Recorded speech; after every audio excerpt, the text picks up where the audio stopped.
Hello everybody and welcome to a brand new video of infotainment under the playlist of Smart Minds. Well, today we'll see a very popular thing that we hear or listen quite often, that is 3G, 4G, 5G, all these G's of mobile networks. Well, what exactly does this G means in mobile networks? Well, starting from the journey from 1G to 2G, 3G, 4G and 5G over a period of 40 years, we'll see how these mobile networks have evolved through these decades. So straight away, let us go to the subject. So friends, as you can see, this G represents the generation of the mobile network, and the numbers like 1, 2, 3, 4, 5, this represents the stages of evolution of mobile network generations, like generations of computer evolution, all these things. So since early 1980s, almost every 10 years, we have seen a new generation of mobile networks. Let us start from 1G itself. So as you can see, 1G, it started somewhere around 1980s, and the mobile network which is used in 1G is analog technology. Well, it was mostly to receive or send messages through mobile without much of data that we see nowadays. And since it was analog communication, it didn't have any encryption capabilities or secure connection, and it was somewhat more prone to noise as well. So we can say that it provides the basic voice services to the customer. So the technologies that used in 1G, just for your information, that is AMPS, that is called Advanced Mobile Phone System, or something. Also there was something like NMT or Nordisk Mobile Telephony or Nordic Mobile Telephone, and also something called TSCS, Total Access Communication System. All these are the technology of this 1G. There is one more called CNETs, or radio telephone network C. So these are the technologies used for making this 1G mobile network communications. Let us not go into jargons. We'll be explaining as simply as possible. So from 1G we go to the digital era, that is 2G. So somewhere around 1993, that 2G or second generation of mobile network replaced the earlier 1G networks. Well, these are said to be highly secure voice and text messages service as well as limited data services. As I had said you, here started the internet era, that is limited data services. The most widely used technologies of the second generation of mobile, that is very popularly called GSM, or it is called the Global System for Mobile Communications. You must have heard of this term called GSM. There were other technologies as well, like AMPS, that is Digital Advanced Mobile Phone System, or Interim Standard 95, or it is called IS 95. Well, the second generation mobile networks, they introduced like two access technologies. Well, for your information, this access technology is the technology that connects mobile phone to mobile network by sending and receiving signal wirelessly. So you must have heard something called CDMA, TDMA. All these things were introduced in this 2G only. Like the full form is time division multiple access, and CDMA, very popular thing in 90s, it was called code division multiple access. This data services really came when this 2G network was equipped with something called GPRS. Very popular known. Well, this GPRS is called General Packet Radio Service, and there is something called Edge.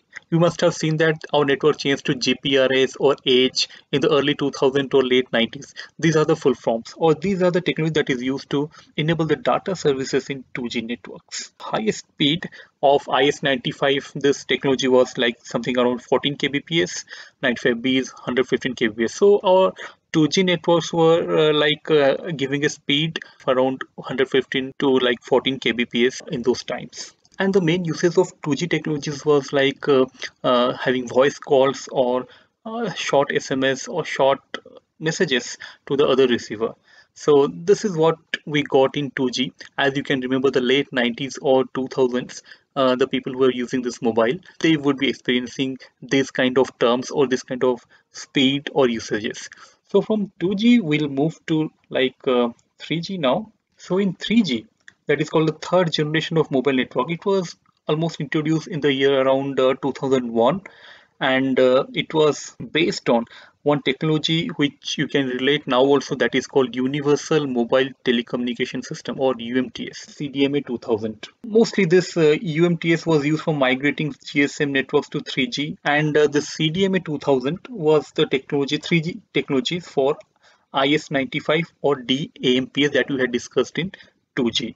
So this UMTS also employs like WCDMA or wideband CDMA, as the full form is, for access, and it offers like peak download speed of something like 2 Mbps, and it further evolved and saw enhancement in something called high speed packet access, HSPA. It's a technology which enhanced the speed of UMTS or this technology, and we started getting like 14 Mbps as download speed and 5.76 Mbps as upload speed. Still another enhancement happened, like evolved high speed packet access, or HSPA plus. It started giving speeds like 42 Mbps as download speed and 11.5 Mbps as upload. Well, another enhancement that also happened here is the EVDO, or Evolution Data Optimize. It also started giving speed of 14.7 Mbps download and 5.4 Mbps upload. It's just an enhancement of that CDMA 2000 networks. So this is how the enhancement or technologies were used in 3G.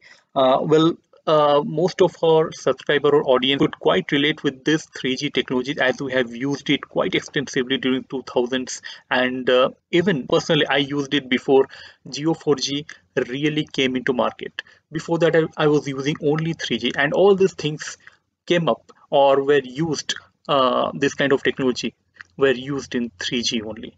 So from 3G we move to the current usage of networks, that is our very popular 4G. Well, this fourth generation of mobile network, it was actually introduced in the year 2009. Well, personally, as I had said, I had never used 4G till Reliance Jio came and made us to use that because of very low tariffs. But it was already introduced in 2009, this technology. Well, for your information, this 4G had a very high industrial standards. Like it should have given like 1 Gbps speed, something around that, for the network to be called as 4G. But many mobile companies, or most of the mobile companies, could not achieve that speed. So a new technology was introduced in this 4G, or this 4G actually was enabled by very popularly something called LTE, or which stands for long-term evolution of mobile network. Well, it's something like a long-term evolution. It hasn't achieved that level or achieved that benchmark, but it is evolving. It's a long-term evolution.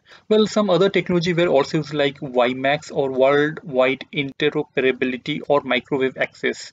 It also helped in like to provide 4G upgrade from 3G. There were some other enhancement for LTE as well, like LTE advanced, LTA that we call, and something called LTE Pro. Well, this provided speeds up to, theoretically it should provide speeds up to, like LTE Advanced would provide 1 Gbps and LTE Pro 3 Gbps. Well, but the average 4G speeds, it was actually very much lower than the peak speeds of around like 17 Mbps with LTE and 66 Mbps with LTE Advanced. But theoretically, like LTE could also provide speed like 300 Mbps, as you can see here. Well, the usage of 4G, as we can see, as we use right now itself, like high-speed applications, many bigger apps can be easily downloaded and operated also simultaneously and in real time. Mobile TV, some wearable devices like smart watches, etc. So wearable devices also like smart watches can also, or was enabled it because of this technology called 4G. Well, friends, this is what we had to say.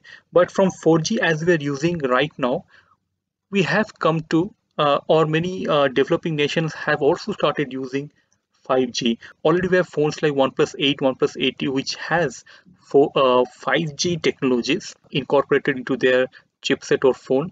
And in many advanced countries, we have started using 5G as well. Well, we have a separate video for detailed 5G. What exactly is 5G?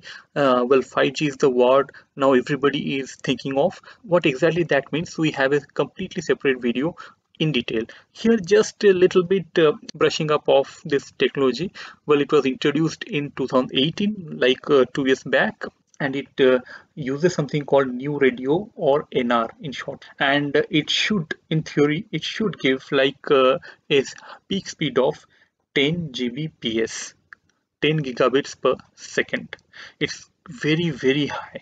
So let us see actually how much this 5G is giving. And for your information, the latency or the delay with which the signal is received or sent is actually less than 1 millisecond, which is very less, and it is therefore suitable for high resolution video streaming, remote control of vehicles. You must have heard about Tesla cars, automatic cars, robots, or sometimes medical procedures also, because of this very low latency and very high speed. So this is how 5G comes in our uses, daily uses. If it becomes that common, all these things would come to exist, like real-time control of robots, vehicles, medical procedures, etc., etc. So friends, I hope we have like covered the generations of mobile networks, starting from 1G, 2G, 3G, 4G, 5G. So even I was wondering like what exactly or how different is 4G from 5G or 3G from 4G? What exactly is the difference between all these Gs? So I hope this video has provided enough information to know the basic things behind transition from one generation to another. So friends, I hope this video was quite useful. If you found this video useful, please like this video, please share this video across various platforms so that many people come to know of it. It's very simple. And please don't forget to subscribe to this channel, Infotainment, to get more of such technical, little technical videos to make your digital life simpler and easier. So till our next video, keep watching Infotainment. We'll be coming up with more of such little technical videos. So till our next video, see you again, see you soon. Thank you.